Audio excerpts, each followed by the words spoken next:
ito.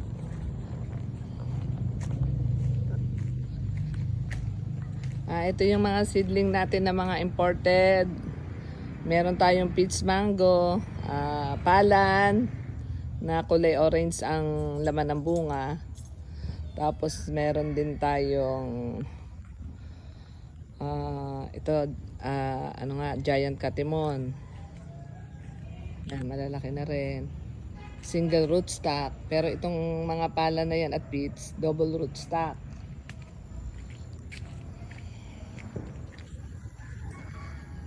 Longkong lanzones. Malalaki na yan. Longkong lanzones. Ito yung may marang. Pero seedling lang siya. Hindi budded. Tapos itong isa, itong mga ito yung giant katimon. Yan.